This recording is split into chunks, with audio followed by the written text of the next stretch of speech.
my sports lovers, welcome to another exciting episode of Sports Bus Stop. My name is Ademola, but you can call me the Sports Amazon. Welcome on board once again. Now, a lot went down in the world of sports, but today we will narrow our discussion to boxing and the UEFA Champions League. But you know, I don't walk and talk alone.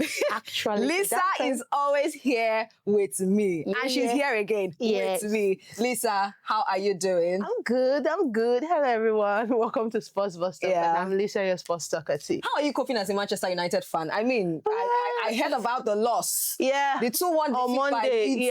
On Monday. It was...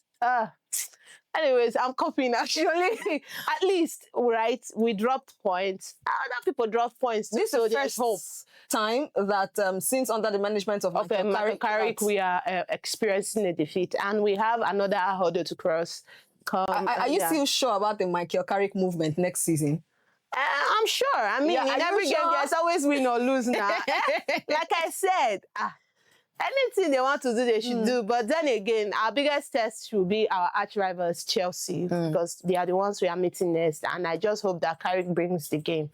I mean, but I'm still very positive on the Michael Carrick thing. By the way, I wanted to ask, have you ever seen a Leeds United fan before?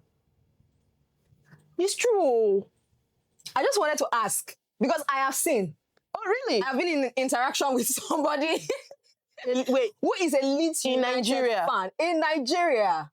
Wonderful. I'm telling you. We need to see that fan because I've never seen a Leeds United fan in Nigeria. I met him in the year 2022. 2021, 2022. Interesting. Yes, and he's a diehard Leeds United fan. And I was wondering, I was like, of all the clubs, Leeds United. He said, of course, because they don't have expectations. I mean, whenever they go and come. There's nothing to hold on to. But They're just enjoying football. Yeah, kudos to that fan actually, because I've never seen a Nigerian Leeds United fan. Wow, brother or sister, wherever you are, God bless you. He's a brother. You are doing well, actually.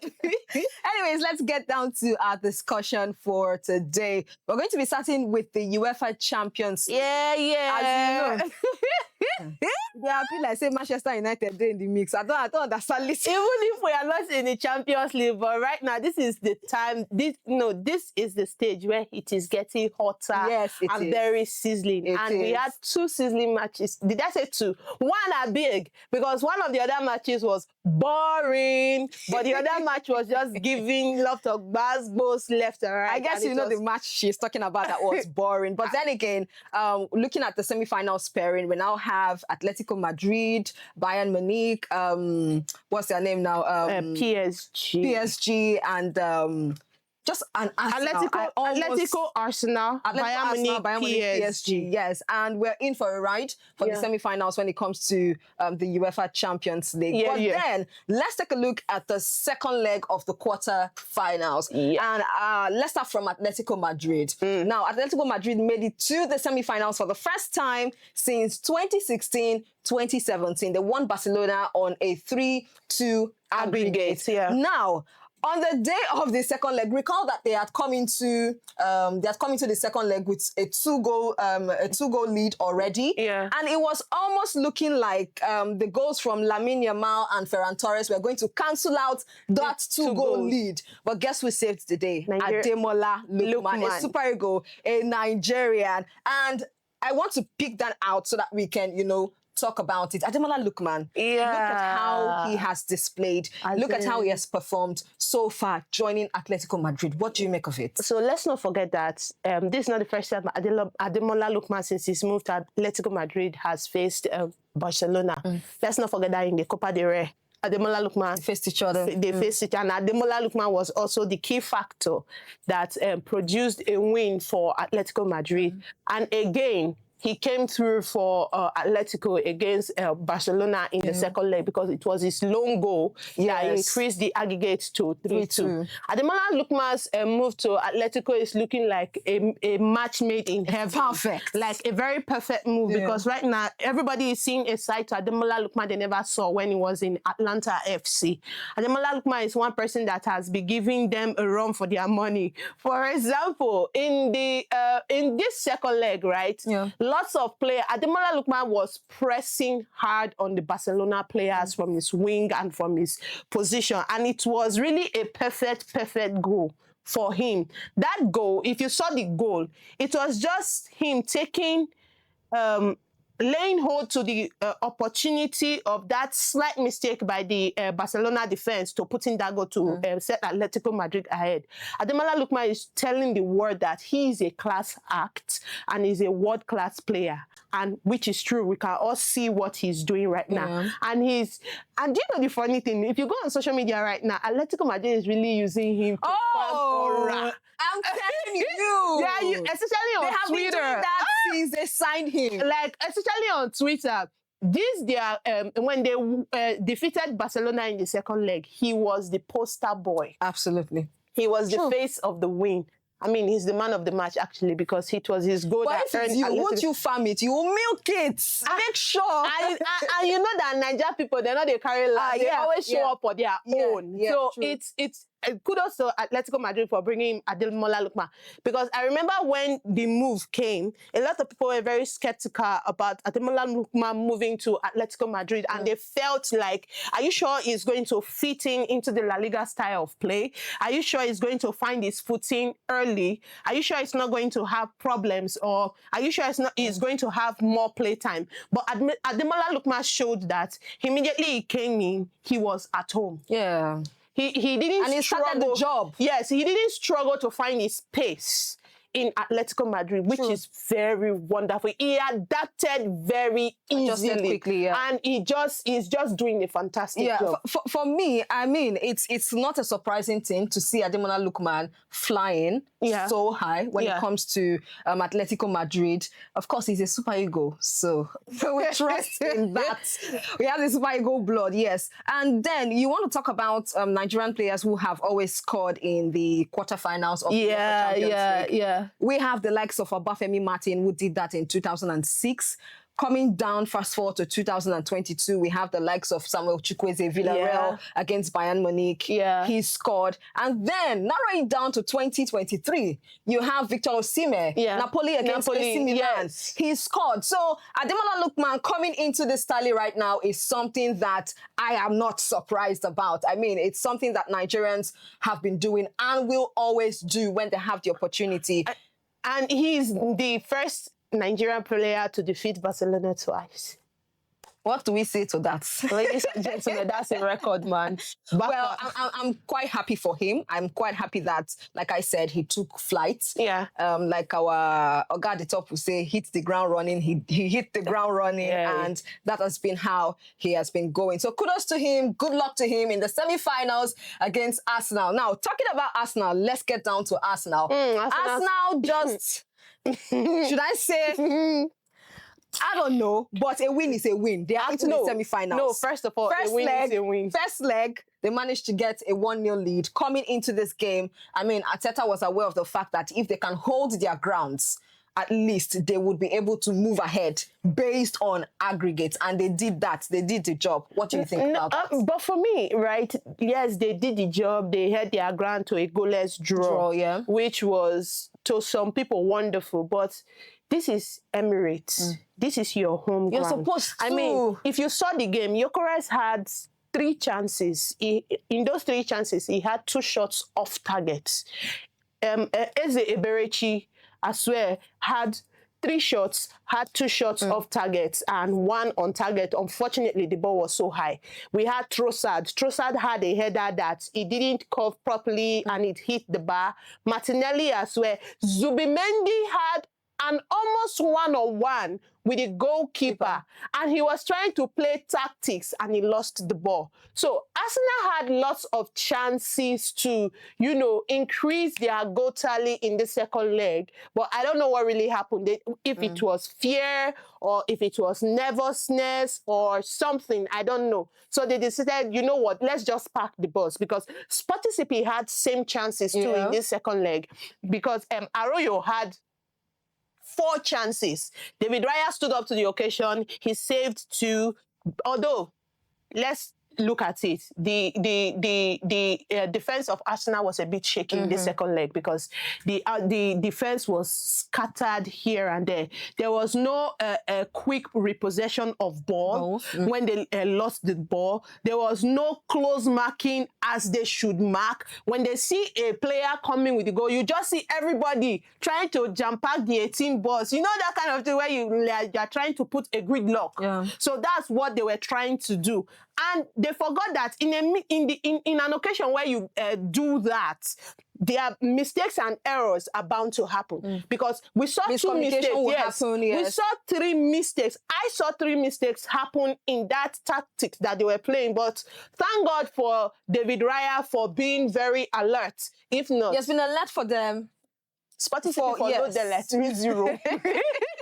No, I'm not joking. Let's go deeper on this conversation. I know for sure that the very first leg, when they won 1-0, of course, that made the English Premier League, they will be getting 5 teams in the UEFA Champions League for next season. This is the second time straight that they are going to get teams like that in the UEFA Champions League. And this is due to the European performance spot, according to them. So, yes, that's a major win from Arsenal as a gift to the EPL in general for winning that first leg. But then, like I said, let's get deeper. Mikel Arteta. Yeah. Let's talk about this man. Do you think that, first off, which do you think is much more important for Mikel Arteta and his team this season? We've seen how they are faltered. It's just about that time where they usually falter. Carabao Cup, they are out. The FA Cup, they are out. Bournemouth, their last match against Bournemouth, I mean, it was so... See, it was a pitiful thing to witness, you know, talking about Arsenal. But then, their next match is against City. Yeah. They have succeeded in getting into the semi-finals of the UEFA Champions League. Which do you think is more important for Mikel Arteta and his team this season? I would say it's the English Premier League, actually, but you might have another opinion. No. That's actually my opinion because I feel that winning the EPL is much more important for Arsenal right now. If they win the UCL, cool. Fine, kudos to them.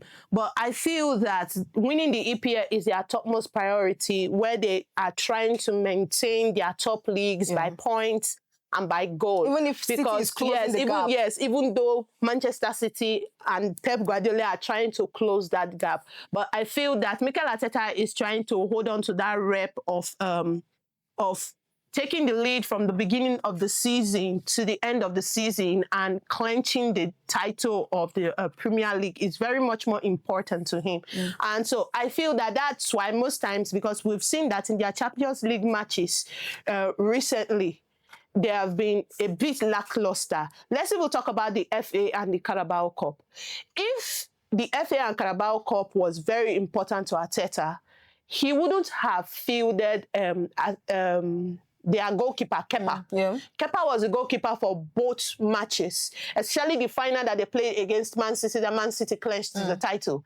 Kepa was the goalkeeper he used. So a lot of people were asking, why didn't you use David Raya? In the final. Yes, why did you use Kepa? Why are you resting David Raya? So that move alone in those outings showed that, to me, it proved to me that Mikel Arteta did not really take the Carabao Cup and FA Cup seriously. So that's why he's putting a lot of work for the EPL and the UCL, because this is a decider.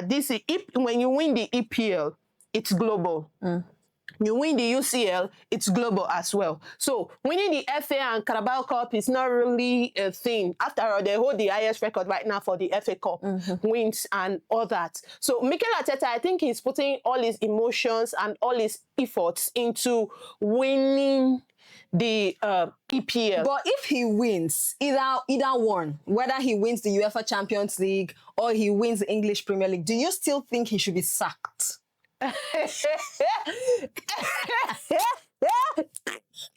think he should be sacked, my dear? Even though a lot of people think he should be sacked, they ain't gonna sack him. Are you sure about that? Is he not Arsenal? How many seasons has he played in Arsenal right now? This is his 6th season, going to the 7th season. Let's not forget that Arsene Wenger is one of the longest coaches in Arsenal. after winning the Invincibles, the 2002 or 2001, 2002 era, after that time, there have been lots of gap. They didn't win the EPL. They've not won the UEFA Champions League and the Carabao Cup for years. They didn't win FA Cup for some time. They did for some seasons. They didn't win. The management of Arsenal did not sack him. So you think that Mikel Arteta that has win something that is proving to them that he can win something, they will not sack him. I think he should go.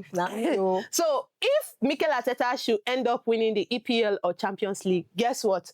They will increase his contract like the way Chelsea increased Liam Rosenau's contract, even though that one does not know what he's doing actually. Well, we'll see but for me, I think Mikel Arteta, no. He has overstayed his welcome. Okay. He should go because they need someone like a Luis Enrique and Inzaghi. We'll come to that discussion, Sha. We'll have a time we're going to yes, because they need select somebody. Yes, for us now. As in, because they need somebody that can actually handle the potentials. Arsenal have lots of potentials. They have lots of players. But look at Mikel Arteta is not. I don't think Mikel Arteta is putting the to good use. I mean, Gyökeres came from a league where he did exceptionally well. He had 93 goals. And he's coming into Arsenal and the EPL. They are not making him look as though he's not a good player. Well, I mean, let's conclude the UEFA Champions League talk with the game between Bayern and Madrid. I don't even know. I don't know. Lisa, it's like I will pass this one to you because... Did you see that first goal? All the goals. Wait. What did that first? They were scored by Madrid, by Bayern. I don't understand. It was just goals here, goals here. That first goal that Madrid scored, that Neuer passed the goal directly to Guela. Does it remind you of something? Think back. Okay, let me remind you. Remember when Real Madrid played Liverpool and Liverpool had a goalkeeper called Karius. Remember Karius did same move that Neuer made. I've forgotten the season now, and he Karius the ball. When he was trying to pass the ball to one of his players, he passed the ball directly to Karim Benzema, and Benzema scored that exact same goal as Guela scored against Bayern Munich in their match. Well, I mean, PSG. No, the first two goals there. The first two goals there. They were the most. It was funny, yeah. It was really funny. The most hilarious goals I've seen. I mean, what are you doing outside your box, sir? And that was a very stupid move to make by Neuer. You want to, why not play a long shot out? You just pass it to Guerra. Then the goal that Pavlovic, scored if I pronounce it correctly, scored for Bayern Munich. It was almost same thing. It was the first goal. I think that goal came in the 6th minute or something. Actually, that was a reply. 6 minutes after the first goal of Real Madrid, Bayern replied. Then the second. It was just like that. But then again, Bayern is through to the semi-finals and it's going to be a very hot one. But we'll just draw our conclusions on the UEFA Champions League and then get into boxing. We've had a good time this season for the UEFA Champions League. And we're just waiting for how the semi-finals are going to play out. Don't forget, Arsenal versus Atletico Madrid and Bayern versus PSG. Now, I think people are tilting towards the PSG and Bayern game. It is going to be super hot. There have been lots of discussions online and amongst several fans. They are saying that PSG is going to defeat Bayern Munich. But me, I don't see that happening. Let's see to that. But I don't see that happening because if you watch the Bayern Real Madrid game, it was looking as though Real Madrid had the upper hand. But at a point, first of all, kudos to players like Olise. Michael Olise. Luis Diaz. A brilliant player from the first leg. Michael Olise, very brilliant. Luis Diaz, Michael Olise, they were the playmakers in that match that decided. Even in the first leg. Yes, many of the goals. The Michael Olise goal was one of the most unexpected goals. You know why? When he was going with the ball, he had Rudiger tailing him. He had Valverde coming from the left-hand side. He had Mendy. And I don't even know how these three players Real Madrid players left Olise to score that goal. I mean, the spacing was too much. See, let me just tell you, Real Madrid lost because their defense was porous. Yeah. Their defense was nonsense. I think Xabi Alonso needs to go back to the drawing board and work on their defense. Please, let's talk boxing. Let's talk boxing. Yes, we talked a lot about the UefaChampions League, but now let's talk boxing. Now we're going to talk about a British fighter who is no stranger to ending and restarting his career by himself. Actually. He's none other than Tyson Fury. I don't know if we should clap for him at this point. No, I need to clap. I want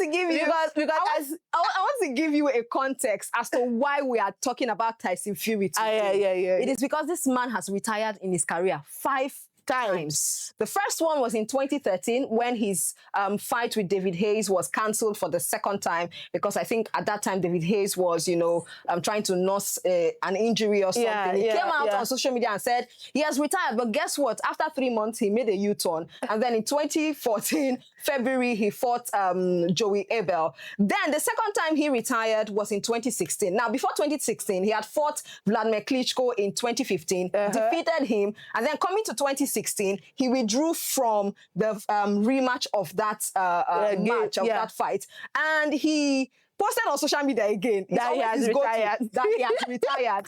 And then he retracted the statements, but 9 days after, he vacated his heavyweight titles, the WBA, WBO, and the IBO. And this was due to a pending investigation concerning an anti-doping case. In 2017, August, the man retired again. But this time around, December that year, they had cleared off the anti-doping case. And I think the following year, 2018, if I'm not mistaken right now, he was giving back his titles, and then he fought Sefa Seferi and beat him in the month of May 2018. Now, 2022, the man retired again. After fighting Dillian White, he retired. In August of that same 2022, he came out to say he maintained his position that I am still retired though, but guess what? By December, he came out, fought Derek Chisora and beat him. And then the most recent retirement came in the year 2025, January, where after his 2 defeats to Alexandra Usyk, he retired. Then by December, he now started giving hints that he was going to come back. Boom! Tyson Fury is back. He fought Makhmudov just last week and beat him in all 12 rounds. He won by a unanimous decision. Now, I want to ask you, don't you think this, at the long run, is going to affect the legacy of Tyson Fury? I think for me... Funny move. Retiring or retiring? No, but for me, I think it's a tactic that Tyson Fury uses to make sure the spotlight still remains on him. Because, we are in a digital age, in a social media era where news, you have to do something very newsworthy for people to keep you relevant. So I think him announcing I've retired and coming back, it piques the interest of boxing fans and especially those in his fandom. Because I mean, saying you have retired 5 times and coming out of those same retirement, it's making it look like, you know what, I'm retired though. It's not as if I'm not retired, but they begged me to come and play this match. That's the mentality a lot of people are going to be having. Because how can you tell me that you've retired 5 times and you're coming out of those same retirements? So some analysts will tell you that it looks like people are still seeing Tyson Fury as a relevant boxer. And they know that he matters in the world of boxing. So promoters will have to go to him and lure him back out of retirement. When there's money, you see that Tyson Fury will come out. Yes. See, I don't understand. There's a saying that says money make the world go round. When you see millions of pounds and dollars, my dear, you go come out of retirement. Have you forgotten there was a time Mike Tyson who told the world, like 3-4 years ago, when he said that he's coming out of retirement to fight. Money the boss, Money the boss. But for me, though, I think when he usually says I'm retired, I don't see it like the, talking about the pattern we've seen over time. I don't feel like it's a traditional, retire. I think Tyson Fury is somebody he's a man who does things on his own term. And he takes his own timing very serious. So I think Tyson Fury normally, just to catch a break, he just comes out and say, I'm retired, because he wants to catch a break, most especially when he's overwhelmed, like the very last retirement, 2 defeats to Alexander Usyk. I think it was too much for him to handle, so he had to catch a break. Yeah. So when he's mentally and physically drained, I think that's when he just comes out and say, I beg, I don't retire. But as I'm retired like this, I will not be coming back. But then again, you see him come back. Now, the fight against Makhmudov, yes, he won that fight against Makhmudov with a unanimous decision. Now, I'm going somewhere with this before we round off this segment of Sports Bus Stop today and call it a day. Now, Makhmudov is somebody who is quite strong. True. He's very dangerous early on in any fights that you've seen him. But he's predictable. And I feel that's why Tyson Fury picked him. Tyson Fury likes to adjust and then control you in a fight. And he did that like effortlessly in this fight, just to show that he still belongs and just to also show that he wants to make a statement. But after that fight, he said he wants a fight with AJ, that's Anthony Joshua. Yeah. And recently, the news just came out and said that there is a contract that has already been signed, that the both of them, Tyson Fury and Anthony Joshua, they are going to fight, but that will be in November. But first off, Anthony Joshua is going to take a warm-up bout in the month of July. Yeah. Of course, we all know the reason for that. Yeah. If he's mentally or physically ready to still fight. We know what happened to him last year, December, when he came to Nigeria. had an accident, lost 2 of his friends. Yeah. So that warm-up bout is something that is needed. But who do you think needs this fight the most? Is it Tyson Fury or Anthony Joshua? No, at the end of the day? I think it's Tyson Fury. Let's not forget that, like you said, he picked Murdoch for the fight. And this just reminds me of his fight with Deontay Wilder. If you remember, when he fought Deontay Wilder and he won. A lot of people were like, you know what, it was a streak of luck that Tyson Fury defeated Deontay Wilder years ago. And it was that fight and game that actually put him in the spotlight, that a lot of people got to know about, oh, who's this guy, Tyson Fury? But I think Tyson Fury banked on the predictability of Deontay Wilder as well. He does that. He uses that Fury. No, Tyson Fury, very good at that. And he won that match. So for him to pick on Anthony Joshua, he feels that he can predict Anthony Joshua and bank on the fact that I think I have read this guy's style of fighting and I can beat him. Okay. And Anthony Joshua, let's not forget that he's just coming out of it, because when that stuff happened, he came out and said that, you know what, he's having some mental health issues and he would like to take a break from the world of boxing to put himself together, because it's a very traumatic one. Yes. I mean, losing your coach and a friend at the same time in an accident, and miraculously you are nothing happened to you. You came out with a scratch. Even though you did not have any physical injury, he had a mental and psychological injury, and that is going to stay with him for the rest of his life, actually.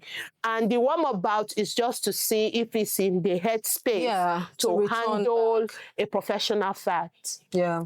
And if that warm-up bout happens that he loses, I am very positive that they are going to retract and say, you know what, this fight between Anthony Joshua and Tyson Fury will be cancelled. Let's not forget that recently Anthony Joshua is training currently with Usyk Oleksandr. And don't forget that Usyk defeated Tyson Fury. Usyk is not in their league. See, that one is let's not forget that Alexander Usyk defeated Tyson Fury. And imagine AJ right now training under Usyk, training with him right now. And recently, Andy Ruiz, a retired boxer, came out and said that, you know what, I think that Tyson can take out Anthony Joshua. Well, we'll wait till November. So let's look forward to November. Exactly. But first of all, before November happens, let's see the warm-up bout that will happen in July. And let's hope and pray that Anthony Joshua is fit enough mentally, psychologically, emotionally, and physically to handle a fight. Exactly. And this is where we draw the curtains on this episode of Sports Bus Stop. Do not forget that you can actually drop your comments. Yeah. Please. What are your thoughts concerning the semi-final pairings for the UEFA Champions League, Arsenal versus Atletico Madrid and PSG versus Bayern? And then what do you make out of Tyson Fury's retirement and unretirement? And then, of course, we're waiting for July and November. These are important months when it comes to boxing, because by July rather, we would know whether AJ is fit enough to have a fight with Tyson Fury in the month of November. My name still remains Nengi Ernest Ademola. Have a lovely weekend for yourself. And I'm Lisa, your sports talkative. Bye, guys.